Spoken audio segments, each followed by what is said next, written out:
Yep. Inside, I want to kill myself.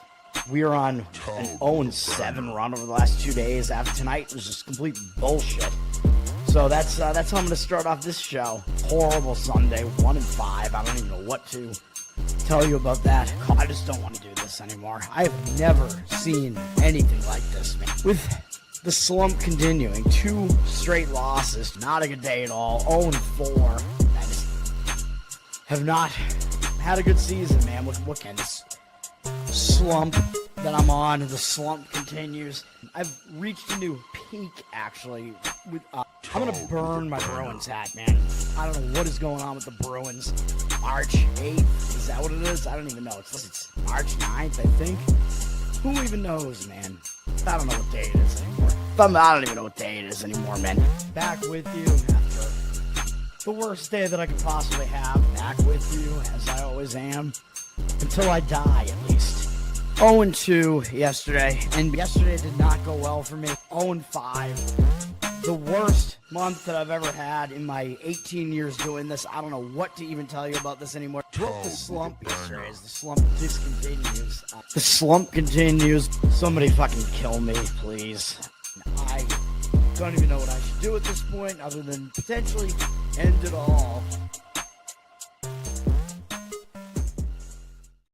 What's up, everybody? It's Toad back with you. Better Off Dead for Friday, October 10th. Losing day on the show yesterday. 1-2. Obviously not what I wanted.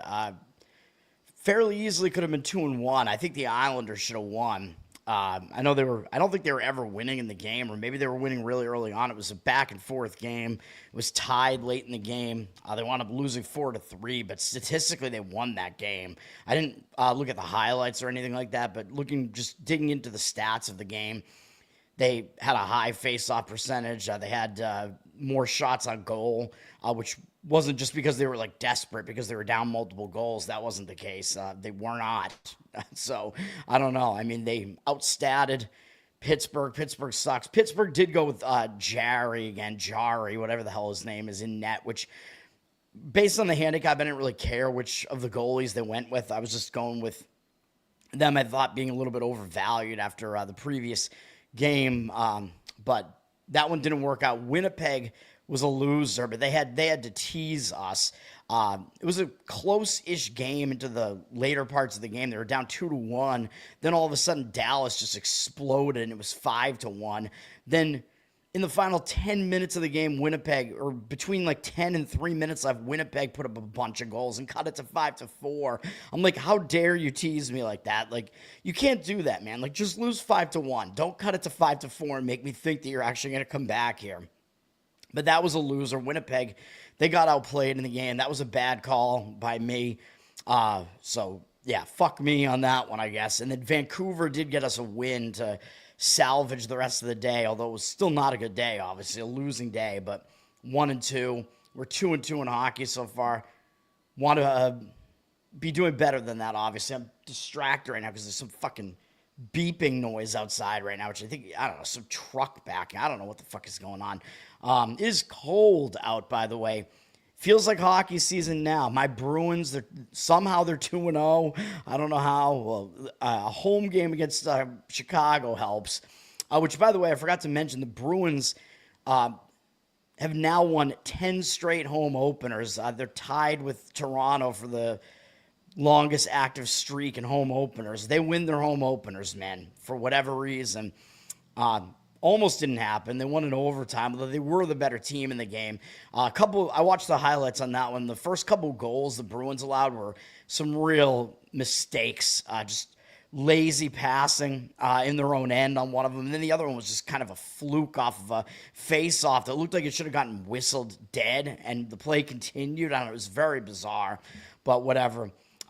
But yes, we got Vancouver right in the late game. They won 5-1, although it was 1-0, I think, into the third period. So I'm like, oh my God, Vancouver's probably going to win by 1 and we're going to push.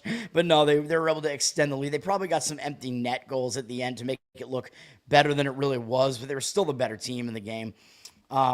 Football was interesting last night, which it kind of pissed me off. Well, what pissed me off is that the three other leans that I really had yesterday which were New York Rangers. That was an easy win in hockey. I should have added that as a play. That was the first one I left off my card. Easy win for the Rangers.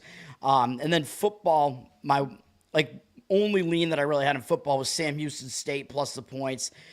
They covered. They lost by 2, so they covered the +7. Low-scoring game, so that was correct. And then I was correct again on NFL Thursday night. I'm 6-0, man.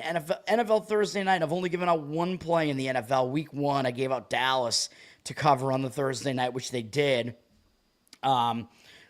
Maybe helped a little bit by a lightning delay, but I think maybe they were going to cover that anyway. But I'm just wrecking Thursday nights. Like last year, I think I only got 2 or 3 Thursday night calls wrong the entire season. I probably only actually bet like 2 or 3 of them. But I mean, that's just, I don't know. It is what it is. I don't know. It feels like when there's that isolated game, I can just think about it more and I'm not distracted. And I'm just like, this is what I think is going to happen.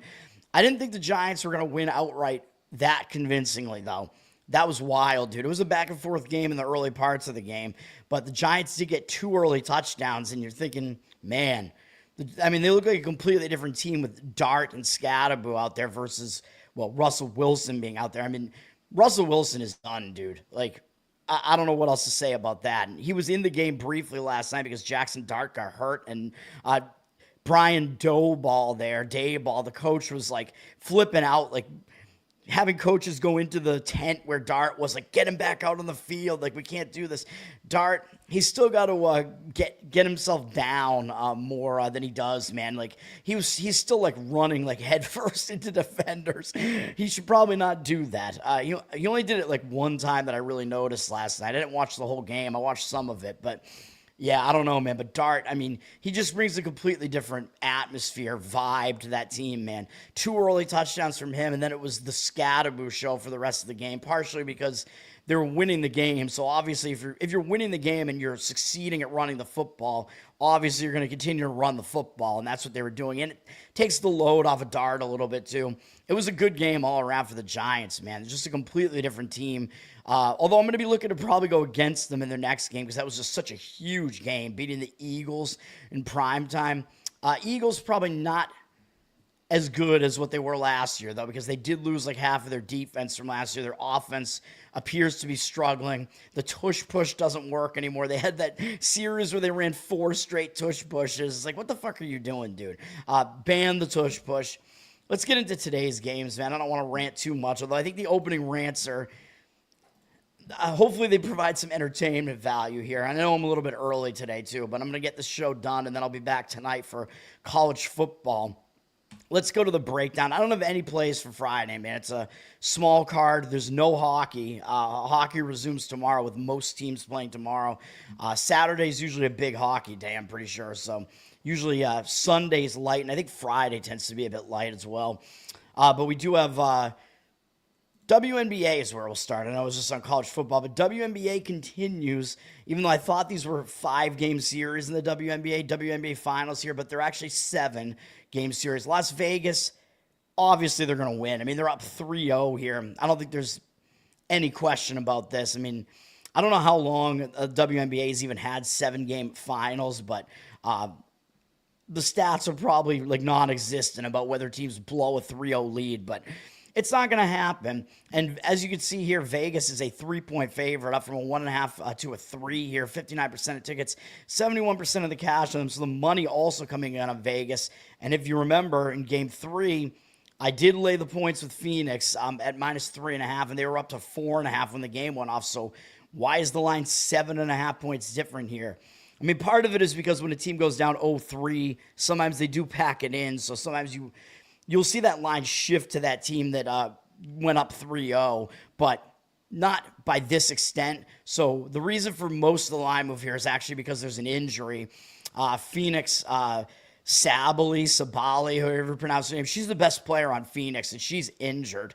So Phoenix is even more done because of that, although it does mean it's the injured player theory. They're getting points at home now, and they are a good home team, and they are on the verge of elimination here. So I think at the very least you could say there's probably no value to be had on Vegas there because it's injured player theory, as I talk about. When your star player goes down, you're going to step up your game that first game. without that star player. And I think Phoenix may do that. Plus, it's elimination. I mean, they don't really have much of a reason to not go all out, except for, again, you have to worry about which way is it going to go here. Like, is that going to motivate them, or are they actually just going to pack it in early because they pretty much know they're not going to win the series? So I should, yeah, I mean, there are two conflicting ideas here of how this game is going to go. So I can't give out a play in this game, but I mean, value-wise, the value would be on Phoenix because I think the line generally will just overreact to an injury, and you're getting, I think, some extra points there with Phoenix. But will they even show up at all? That's what you have to gauge. I don't want to try to gauge that, so there's no way I'm going to give out a play on that game. We will be correct about Vegas winning the championship, though. That's what I had in my bracket. Helped out a little bit by Collier from Minnesota getting injured, but even so, I think Vegas may very well be the best team now in the WNBA, and the odds were decent on it. Speaking of the odds, by the way, just on the NFL real quick, I forgot to mention Jackson Dart. Dude, my call on Jackson Dart, baby. I know it's really early. He's only made 3 starts so far. He's 2-1. He's game managing a little bit, but he's not really making mistakes he hasn't made mistakes in his home game. His home games, he starts fast. Like he's getting touchdowns early in games, so that's a good sign as well. But I said he was the best quarterback of the draft class, and I think everybody's going to agree with that at this point. And it seemed like people were not agreeing with that going into the draft. No, it's Cam Ward and Shedeur Sanders. Yeah, okay. But I also said that I thought Dart was like the next thing, man. Like he's going to be like a franchise quarterback. People looking at me like I'm crazy, and now I think it's like people are like, "Nah, we never said that," but because now I'm being proven right. I felt like I was out on an island.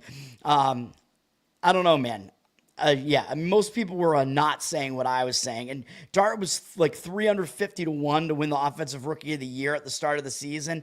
He's 3.5-1 now, so I think he might actually win Rookie of the Year. And I was saying that somewhat joking, but somewhat seriously. Like at the beginning of the season, I was like, Russell Wilson sucks so bad. Dart's going to be in as the starting quarterback like 4 weeks into the season, basically, and then he's going to win Rookie of the Year. I was saying that, and it might actually happen now.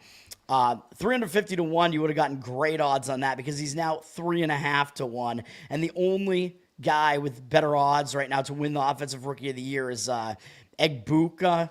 I'm not going to try to pronounce it like Gronk does. Egbuka, the wide receiver on Tampa Bay, but I think a quarterback has like the upper hand in the MVP the Rookie of the Year voting, man. I think quarterbacks, because they're the leader of the team, so I think they kind of get that extra bump as far as Rookie of the Year is concerned. If he keeps doing what he's doing here, I think he will wind up winning Rookie of the Year, man. Genty is in the mix too, but Raiders are just sucking ass. So, I mean, that's the other thing, though. I think part of the reason why Egbuka is like the favorite right now is because Tampa's actually a winning football team right now. So that does factor into it. That has something to do with it. But they just got Chris Godwin back. I think Mike Evans is coming back at some point. So those guys are going to eat up some of those touches, man. So Egbuka might not be as good throughout the rest of the season. Just there's not enough. There are too many wide receivers and, not enough plays to spread it, to get that many touches, right? You got to spread it around. Baker Mayfield's probably going to spread it out to his targets there. So, yeah, man. Could be Jackson Dart. Could wind up being right about that. But let's go to baseball here. We have one baseball game today, which is Detroit and Seattle in the series deciding Game 5 here back in Seattle. And Seattle does not have their best pitcher, Brian Wu, on the divisional roster here. So they do not have Wu available. So they are going to have to go with George Kirby, and they're going to have to contend with Skubal in this game. Man, I mean, people are pretty much saying Detroit's going to win this series now because it is Skubal on the mound, but I'm not so sure about that, and the money is also not so sure about that, as Detroit's down from -125 to -119 on the money line here. Line in Detroit is a road favorite. It's a little crazy, man. I know it's Skubal. I know he's the best pitcher in baseball, and yes, the starting pitcher obviously is a huge factor in the game, but Seattle's got the better bullpen and the better offense out of these two teams. So, and I think Seattle's generally the better team. So that line, I think the professional money seems to be thinking that line is just a little bit too high. 50% of tickets are evenly split, but 56% of the cash actually coming in on Seattle. I would agree with that. I would lean to Seattle, man. I just think there's just too much hype on Detroit. Everybody's saying Detroit's going to do it with Skubal. They did not win the other game with Skubal on the mound. So, Jeffrey, what's up, man? Thanks for hanging out. I know I started a bit early today. I just want to get the show done here. I don't have any plays today, but I am breaking down everything here. We got 3 college football games after this, too, one of which I think is actually a really good game. Skubal, 2.21 ERA in the season, 0.89 whip. Obviously, we know he's good. He's slightly worse on the road, 2.3 ERA on the road. But, of course, this is a pitcher-friendly ballpark here. Skubal's been really good in 2 playoff starts. He's got at least 7 innings in both, each of them on the road, 23-4 strikeout-walk ratio. He's only allowed 3 earned runs across that entire span, 1.84 ERA. He's been really, really good. He did give up 2 home runs in this series, earlier in the series. He pitched in game 2, I think, in the series at Seattle. But he didn't really give up anything besides those 2 home runs, though. Maybe the home runs are a little bit of a concern, but they're also a little bit fluky, especially in this ballpark. It's not a home run-conducive ballpark, so it may not happen again here. So, yeah, I'm not expecting Skubal to pitch poorly. But Seattle was able to win that game that he pitched. Seattle won that game 3-2. So, I mean, again, it's not just Skubal here. We got to look at the teams as a whole here. And Seattle can hit better than Detroit can. So if the game is close, getting into the later parts of the game, I think the edge shifts to Seattle. Like, yes, I do think Detroit has the edge earlier in the game. I think they have the better of the starting pitching matchup. But again, I think Seattle has the better offense that can kind of keep that in check a little bit. And then the bullpens, I think, go to Seattle. Both bullpens are rested. They're both fairly good, but Seattle's is the better of the 2. Skubal against Seattle, though he does have good numbers against them. 138 at bats, 44-7 strikeout walk ratio, really good. 217 average allowed, 654 OPS. No surprise, Skubal does do well against Seattle. George Kirby getting the start for Seattle. I believe he pitched in game 1 of this series. He's got a 4.21 ERA in the season, which is mediocre, but 1.19 whip is pretty good. He's good at home, 3.38 ERA at home. He's much better at home. His start in this series, he only went 5 innings, was a little bit inefficient there, 94 pitches there. 8-1 strikeout walk ratio, 2 earned runs allowed. So, I mean, he was still pretty effective, but they did lose the game in 11 innings in that one. But he wasn't bad. However, the real concern about Kirby, I think, is that his numbers against Detroit are actually bad, and 99 career at-bats. 35-7 strikeout walk ratio is really good, though. So he has good command numbers against them, but they hit him. 293 batting average off him and 986 OPS, which includes 10 home runs, although 5 of them are Kerry Carpenter. Go figure, man. I have no idea. Carpenter specifically just wrecks Kirby for whatever reason. A few of the other guys do some damage too, but a lot of it is him.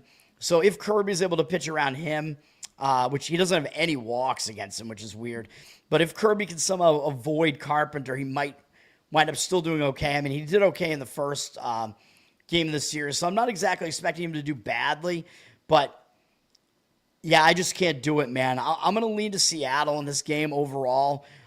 Just, again, I think the overall picture here is not just Skubal. Seattle's also really good at home. Remember, 51-30.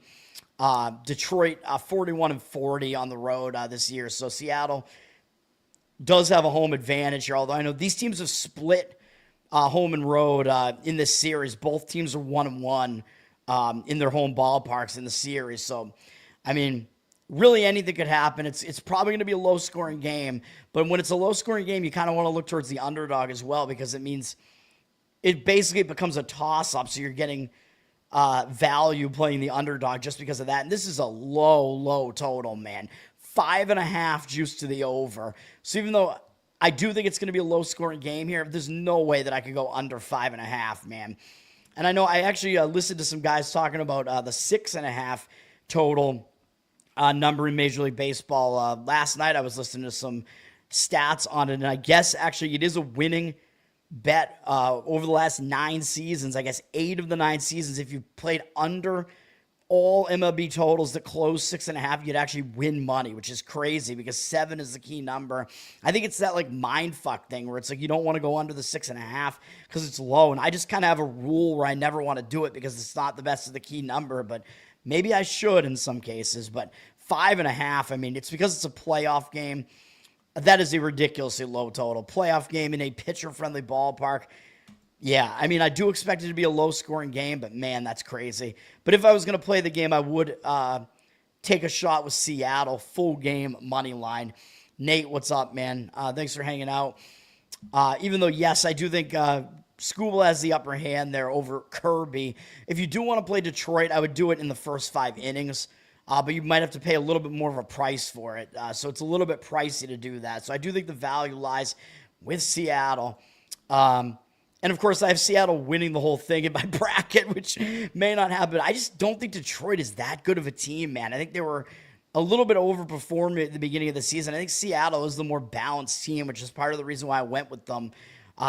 They've never done it before, of course. Detroit has won a World Series before. Seattle has never even been in a World Series before. And, of course, Toronto is lying in wait right now because they already got past the Yankees. So Toronto is definitely going to be a force to contend with as well. Toronto, they can hit, man. All right, let's go to college football. We have 3 games here tonight on the college football slate. I don't want to give out a play on any of these, but this first game up is the one really good game at 7:30 p.m. Eastern, South Florida and North Texas. South Florida already has flipped from a 2.5-point underdog to a 1-point favorite, but I don't know what that move really was. Maybe the 2.5 was a look ahead or something because it looks like the South Florida is the public side, but it looks like the money is coming in on the North Texas side more so. 66% of tickets on South Florida, 58% of the cash on South Florida. Public wants South Florida, I think just because they see this number 24 in front of them. South Florida's ranked again, which I don't think they should be. I mean, if you watched my show early in the season when South Florida was ranked because they beat Boise and Florida, I was saying, nah. Like, they're not a top 25 team, man. I'm sorry. They're probably like maybe a top 40 team in college football. Pretty good offensively. Not really sure about their defense necessarily. I think both these teams are good offensively, which I'll talk. Well, we know that North Texas is very good offensively, which we'll talk about in a second. Because I do think there might be a way to look at this total in this game, but South Florida, yeah, I think. Basically, they're just getting the public action because of the ranking number in front of them, and because, yes, they have played the more difficult schedule. They played Boise, Florida, and Miami to start the season. So, yes, they have played a more difficult schedule. The Boise game, I mean, maybe a little bit of a weird game because Boise wasn't used to playing in South Florida. Boise made a ton of mistakes in that game. Florida, I mean, that game came down to kind of a toss-up. Florida really struggling offensively, so I don't really know, man. Still a big win for South Florida, but then I did have Miami. I gave Miami out as a play after that against South Florida because I was like, there's just no way South Florida can continue having that level of effort that many games in a row. And everybody knew South Florida was good after they had that monumental win over Florida, and they over-celebrated. So Miami took it to them. It was a bad spot for South Florida. And since then, South Florida's played nobody. They played South Carolina State and Charlotte, beat them both, but I mean, who cares? It's an FCS team, and Charlotte is pretty bad. So I'm not going to put much weight into that. Although South Florida put up a shitload of points in those games. North Texas, I think, has some advantages here, though. And North Texas, they're undefeated, man. They're 5-0, but the public doesn't want anything to do with them. And yes, they haven't really played anybody yet exactly, kind of. I mean, the best opponent they faced was probably Army, and Army took them into overtime. North Texas had a scare in overtime against Western Michigan, which that was a little bit too close for comfort. I mean, I think North Texas was a double-digit favorite in that game, but both those overtime games are on the road. Army is a pretty competitive team, so, I mean, I'm not going to dock North Texas for any of that. North Texas bounced back with a win over South Alabama, and they actually covered that game. But now North Texas is actually coming out of a bye. So North Texas actually has an extra week to prepare for this, and they're hosting this game on ESPN2. So they may very well use that bye to prepare something, but sometimes I don't love that. Because, like, there's a reason why I don't love buys. And North Texas is in one of those spots where I don't think the bye is necessarily advantageous because North Texas is an undefeated team, man. They went into the bye 5-0. I talk about this. When you go into a bye when everything's rolling, it's kind of bad. Like, you don't want to do that. You want to keep playing. You want to keep that momentum going because, like, what do you have to fix in the bye? You have nothing to fix. Although, yes, this is going to be one of their biggest games on the entire schedule. It's a conference game. It's a ranked opponent coming in. They should be focused for this. They should be using the bye to prepare for this. But that bye could be a momentum stopper too, man. So I could see that bye being both a benefit and a detriment to North Texas here. So I kind of worry about that a little bit. But North Texas definitely, they could definitely score, man. As we saw, they lit up Washington State, which was their biggest point total here. They've been a balanced attack too. They have some couple of different rushers that have put up some nice run totals there. Mestamaker's been pretty good as quarterback. They could score. I also think, not only do I think South Florida is a little bit overvalued here, I think North Texas is a little bit under the radar here, but South Florida, I believe, has never played at North Texas before because I think the conference shuffling has happened, and I think South Florida just has never played at Denton, Texas before. You can check me if I'm wrong about that, but I think that's the case. So it is a little bit of a weird travel spot. And again, I do think North Texas will be up for this also because it's an ESPN2 game. They don't get these games that often, man. Being a smaller conference team like this, you get this isolated primetime Friday night game against a ranked opponent. I think the crowd's going to be crazy. There's going to be a lot of green in the stands. I mean, both teams have green as their color, but, you know, the mean green is even greener and meaner. So, yeah, I mean, I think the crowd will be crazy for it. I think the crowd's going to show up for this thing. So, generally, yeah, I'm going to lean to North Texas in this game for all those reasons. But I do worry that their schedule just hasn't been as strong as South Florida. South Florida is more battle-tested. Possibly the better way to even play this game is actually the over, but the total's already gone up from 65 to 67.5. It is a crazy high total. It's one of the highest totals of the week. I think it's the second highest total of the week. 78% of tickets, 86% of the cash on the over, though. So the money kind of coming in on the over. I mean, we've lost a little bit of value on that, but I think this could be a shootout, and both of these teams could definitely score. I think both defenses are a little bit questionable. So I would agree with an over. I don't know which one of those I prefer, to be honest. I like the North Texas side and the over, like, to some extent. Whichever one, man. I mean, those are the ways that I would lean in that game. Maybe I prefer the side a little bit more just because I am more of a side guy than a total guy, like, by a pretty significant margin. So those are my feelings on that game. Do with that information what you will. You keep winning money with North Texas. Jeffrey, yeah, I mean, I should have given them out as a play against Washington State. That was like on my short list that week, and I mentioned it on the show, and I almost gave it out as a play, and I guess I should have.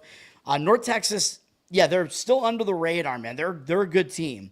So, yeah, we'll see what happens there. Both of those teams are still pretty good. I mean, I just think South Florida shouldn't have that ranking next to their name. So we'll see. And if North Texas wins that game, they might creep into the rankings potentially. We will see. Fox Sports 1 at 9 p.m. We do have Rutgers and Washington. This is the last game on the we're going out of order as far as the rotation on the board here because both of these games are at 9 p.m. This is the Big Ten matchup, though. This is the only big conference game of the night, unless you consider the Mountain West to be a big conference, which I do not. Rutgers and Washington, I think they played on a Friday night last year, too, at Rutgers. It was a weird game that was low scoring, but I think both teams had a lot of offensive yardage in the game, and it was just bizarre that it was so low scoring. I believe Rutgers won 21-18 last year at home.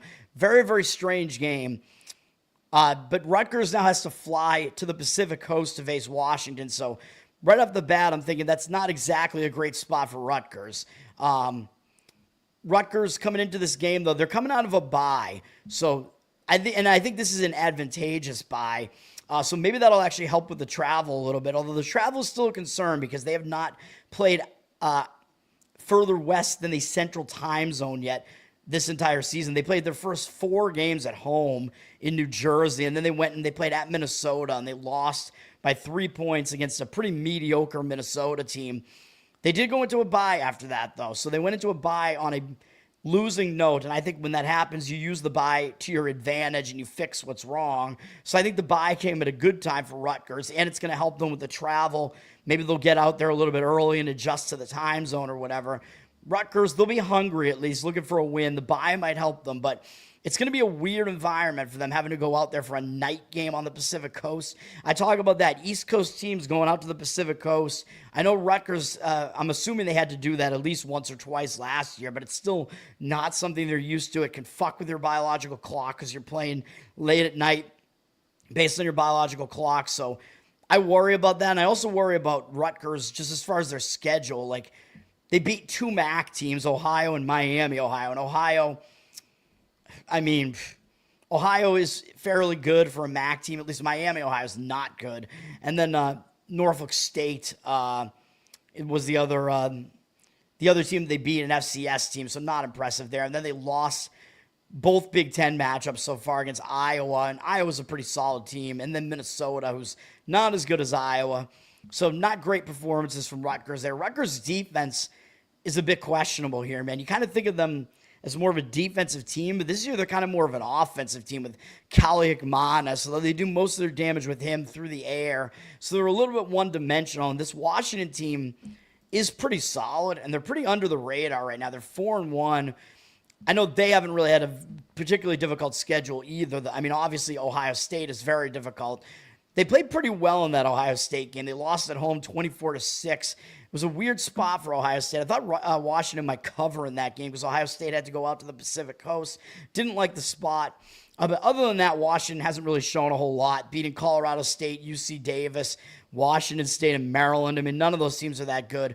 Although they showed something last week because they actually had to make a comeback against Maryland last week. Maryland had the lead in that game, and Washington, I believe, came all the way back and won late in the game after a huge comeback. So on the one hand, yeah, Washington had to put up a big effort. It was a weird spot for them going to the East Coast after playing Ohio State. It wasn't exactly a great spot for Washington. Washington did not cover the game, but that might focus Washington a little bit more because when you're a favorite like that and you have a scare, that can like focus you a little bit more. And of course, they're hosting a Friday night game, so they'll probably show up for this game. But they're on a short week. They play it on Saturday, man. So Rutgers does have extra rest here. Rutgers coming off a bye. Rutgers has a pretty big rest edge here. And Washington did just play on the East Coast, so both of these teams are flying out to the Pacific Coast from the East Coast, I would imagine here. So both teams are having to make that cross-country trip and readjust to the time zone. So I think that kind of takes some of that advantage away from Washington. Like, I think Washington would have a more of an advantage if they were just staying out of the Pacific Coast here, but they're not. And they do have a big game up next, man, against Michigan. So they do have that's a big game. Washington versus Michigan. I mean, it's the rematch of the title game from a couple years ago. And I think it's kind of been this weird like rivalry over the last like few years. So that is a big game. Are they going to overlook a game against Rutgers that's on national TV on Friday night that they get to host in primetime? I don't necessarily think so, but that Michigan game is looming, and it is big, but I think the look ahead matters a little bit less than what you did before that, right? Like, I keep talking about that. Like, I think hangovers, letdown spots, whatever, like, what you did last has more of an effect than what you might be looking forward to, because the thing you're looking forward to is all mental, whereas the stuff that just happened is both mental and physical. So I think that has more of an effect. So where do I land on this game? Well, I would probably lean to Rutgers, man. I would just go with them having the extra rest with the bye, but I just don't really want. I don't want to do it when they're having to go out to the Pacific Coast. It's a high total in this one, too, up to 60.5, which is interesting. But the money's coming in on the under in this one. 70% of tickets on the over, 59% of the cash on the under. I could kind of see this being an under game. And at Washington, they play decent defense. Rutgers doesn't, though. So I don't know, man.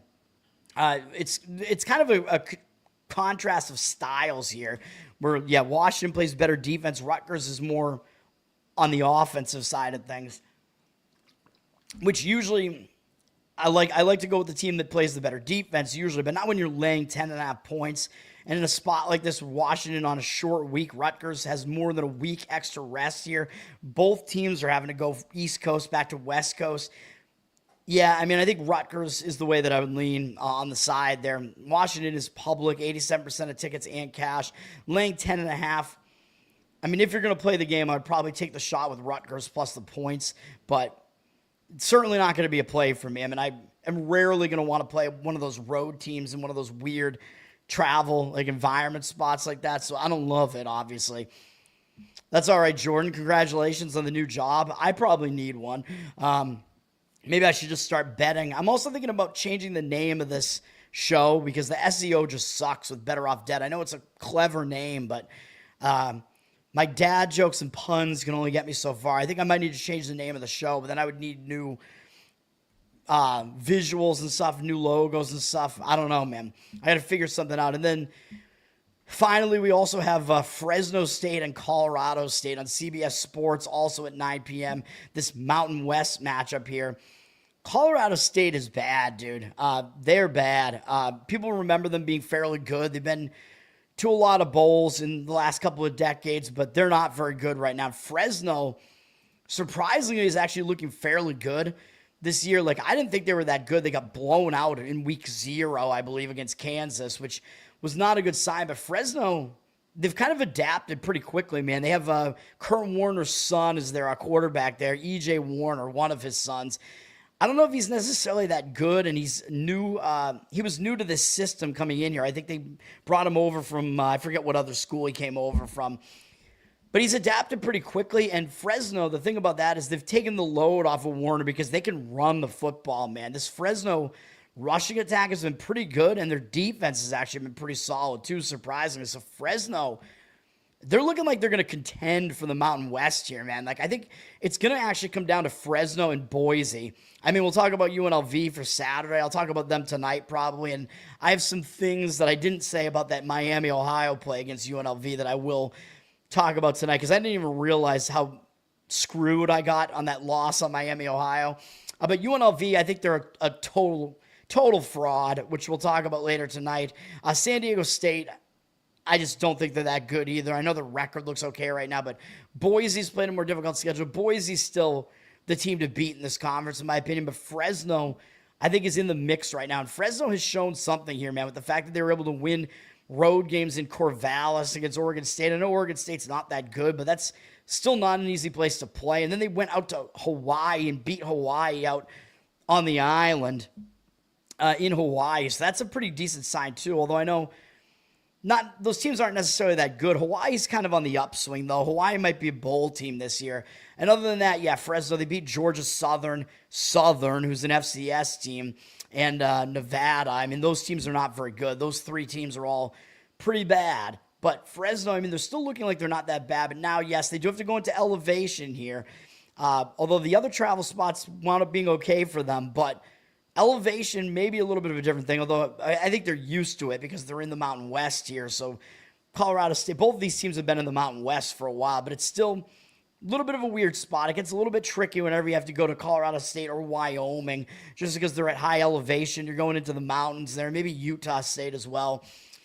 So that is something to consider there as far as that, as far as Fresno's schedule is concerned. Fresno also hasn't had a bye yet. They've played 6 games so far. They might be the only team that's played 6 games so far. Maybe they're not, but they played in week 0 and they still haven't had a bye, which is crazy. They have a bye after this game, so maybe they're going to be looking forward to that bye already. I don't know, man. They're on a short week here. They played Nevada on Saturday, although they barely beat them, and Nevada's not good. Fresno, this is, I think, a good thing for Fresno is the fact that they were a double-digit favorite in this game against Nevada, and they played pretty lackluster. They got a 20-3 lead in the game, and they never scored again, and they almost lost the game. They only won by 3, and it was a 3-point game for a while there at the end of the game. So, or a little bit for the last couple minutes of the game, it was a 3-point game, at least I should say. A little bit concerning, but Fresno, I think they didn't really show up for that game. So I do think that's going to focus Fresno a little bit as far as when you're coming off a game where you almost lost as a double-digit favorite. I think it will refocus you. But they got a short week to prepare for this. And they do have San Diego State next.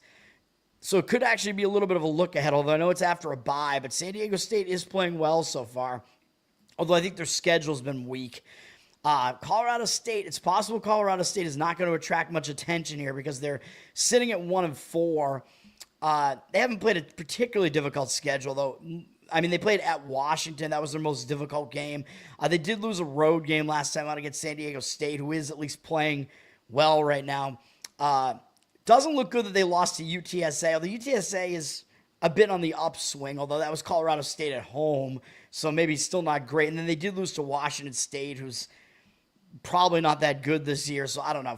Colorado State, the only win they have is a close win at home against FCS Northern Colorado, so that's not necessarily a good sign. Although Northern Colorado, in-state little brother, will get up for a game like that, but Colorado State, very unimpressive resume so far. They're not that good this year, but they are getting to host a primetime CBS Sports game here, so they at least have some advantages here, and they do have one extra day of preparation here because they played on Friday last week on the road. That was that San Diego State loss, whereas Fresno has a shorter week because they played on Saturday. So slight advantage to Colorado State for that reason.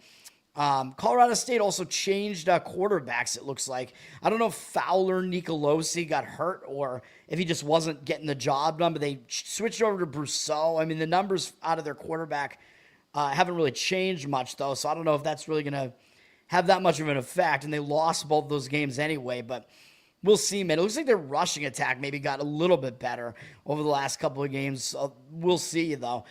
Fresno still has the better rushing attack, though, so they should be able to do that, but because Fresno is more of a running and defensive team, laying 6 points, 6.5 points on the road, a little bit questionable. Fresno is a little bit public. They're down from 6.5 to 6, basically, on the line. 57% of tickets on them. 52% of the cash coming in on Colorado State, though. So the money's coming in on the Colorado State side. And the total's low. It's up a little bit from 46.5 to 47.5. By far the lowest total out of all the games here. 70% of tickets and only 57% of the cash on the over.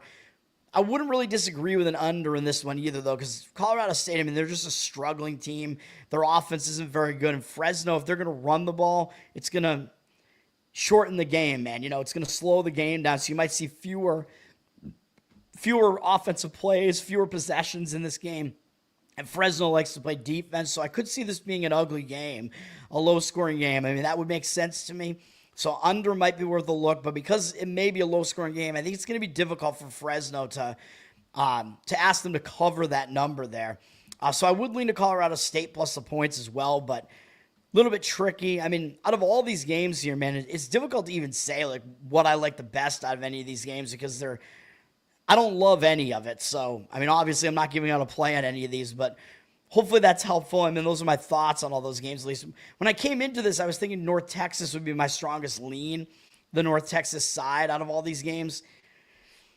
Maybe it is, but I don't know, man. It's just a little bit difficult to say. But, yeah, that home team, you know, the home environment on a primetime game like that against a team that's ranked and overranked, yeah, I mean, maybe that would be the strongest lean that I would have here, but it's close. I mean, I don't really feel that strongly about any of it, but those are my opinions here. Hopefully that helps, man. That's going to do it for the show. Thanks for hanging out again, guys. I appreciate it. Jordan, Jeffrey, Nate. Jordan Jeffries. That sounds like somebody, right? Jim Jeffries is the comedian. Jordan Jefferson is who I'm thinking of, right? That's Justin Jefferson's brother, right? Jordan Jefferson. He was the quarterback. They both went to LSU, but Jordan Jefferson, he's Justin Jefferson's older brother, right? That's his name, Jordan. You know who I'm talking about. He was LSU's quarterback. I think he might have won a championship, but he was never a college championship, but he was never really good in the NFL. Am I right about that? Maybe I'm wrong. I don't know. Maybe I'm Mandela affecting, and I'm misremembering everything. I don't know. I'm rambling. That's going to do it. Learn to Toad on Twitter. Learn to Toad on Instagram. I'll be back tonight with Better Off Dead. Like, subscribe to the show here, man. And college football tonight, it's a long show all the time, so I got to get my affairs in order for that show. We'll probably wind up with, I'm guessing, 4 or so plays tomorrow, but we'll see. There are a few games that I do like, but I got to kind of narrow it down and figure it out, so we'll see. But yeah, that'll be tonight. Like, subscribe to the channel here. Give me your good review on iTunes or Apple and Spotify. That helps too, and listening over there helps me as well. Covered in Uke is my Uke channel on YouTube. Ukulele covers, man. And then we're doing some Halloween themed covers this month. And then patreon.com/learntotoad. Check it all out, and you can get bonus Uke content over there. That's going to do it for now. Peace out for now. You like Missouri? I know I gave out Missouri midweek. I was like, this is going to be one of my plays. I'm not 100% sure that I love it as that like top tier play that I was thinking it was, but situationally, I think it is. So we'll talk about it. I'll talk about it on the show. I think it probably is still going to be one of my plays, but we'll talk about it on the show tonight. Hopefully, if people took it already, they got one of the better numbers on it. I think you'll still be able to get 3 on it, though, if you like it. Not Jeff George, although I do remember him. Yeah, I mean, I think he kind of had his career resurrected in Oakland, right? Or where maybe it was Vegas, or not Vegas, LA at the time, wherever the Raiders were at the time. But yeah, I remember Jeff George, watching him a little bit when I was young. But yeah, that's going to do it for now. I'll be back tonight with college football. Peace for now, guys.